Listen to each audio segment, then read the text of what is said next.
क्योंकि यहाँ पर कोई विकास ही नहीं हुआ अभी तक, जब से टाउन एरिया हुई है। टाउन एरिया का गठन हुआ है जब से इस नगर में कोई विकास नहीं है। उसके लिए मैं आपसे क्या कहूँ कि आप भी इस नगर में अभी घूम रहे हैं, मुझे मालूम पड़ा है कि आप यहाँ पर विजिट कर रहे हैं, वो आप यहाँ पधारे हैं, तो आपने देख लिया है कि टोड़ी फतेहपुर में क्या विकास है। उत्तर प्रदेश की सबसे पिछड़ी हुई टाउन एरिया है, यहाँ का बड़ा दुर्भाग्य है।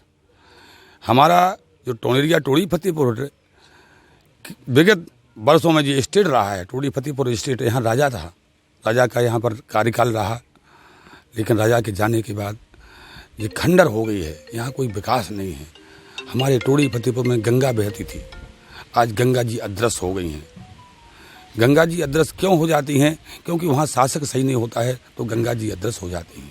आप किन किन मुद्दों के साथ इस बार चुनावी मैदान में उतरे हैं? मेरा सर्वप्रथम टाउन एरिया का नगर पंचायत अध्यक्ष का मुद्दा है कि यहाँ गौशालाओं से गाय बचाएंगे, क्योंकि हमारा किसान है जो गुहार लगा रहा है, वो रात में घर में नहीं सोता है, खेत पे सोता है।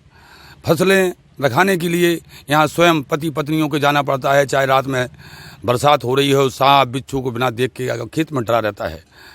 माननीय योगी महाराज जी ने गौशाला तो खुलवा दी। यहाँ की अधिकारियों की कार्यशैली इतनी गंदी है, कोई वहाँ पर गौ माताएं अंदर ना तो उनकी व्यवस्था की जाती है और छुट्टा छोड़ दिया जाता है, और अगर उनको बंद भी कर लिया जाए तो गौशाला से गाय माता मर रही हैं।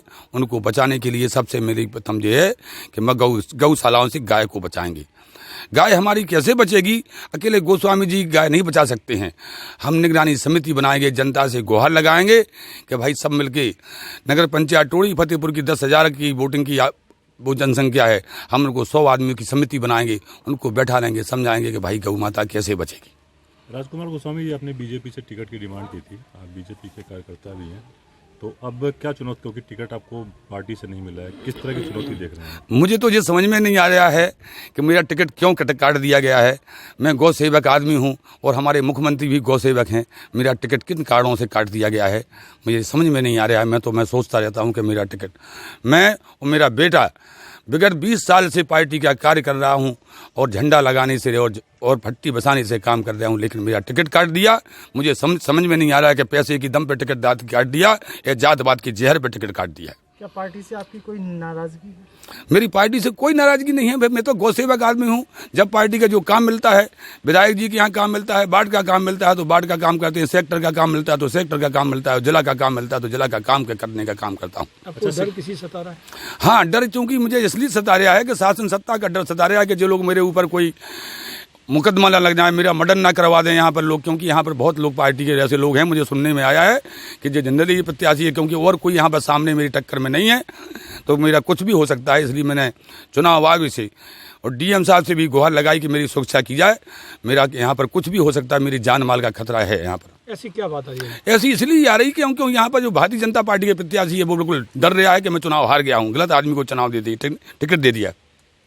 शिक्षा के क्षेत्र में आप क्या करने वाले हैं? शिक्षा के क्षेत्र में मैं ये करना, हमारे यहाँ पर कोई शिक्षा का ना तो इंटर कॉलेज है ना कोई डिग्री कॉलेज है। डिग्री कॉलेज के लिए मैंने बाबूलाल जी से कहा तो बोले गोस्वामी जी ठीक है, मुझे इलेक्शन जीत जाने दो, इसके बाद मैं आपके यहाँ गाँव में डिग्री कॉलेज खोल दूँगा। हमने जब वो जीत गए तो मैं उनके बाबूलाल जी के पास गया, मैंने कहा मानिए बाबूलाल जी, आप चुनाव जीत गए हैं।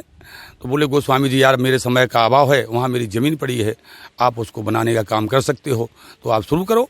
उन्होंने जय बुंदेलखंड के नाम से मैंने नवरात्रि में उनका भूमि पूजन कराया और उन्होंने कहा गोस्वामी जी आप इसका कॉलेज बनाएं और इसके बाद मैं GGIC इंटर कॉलेज की व्यवस्था करूंगा।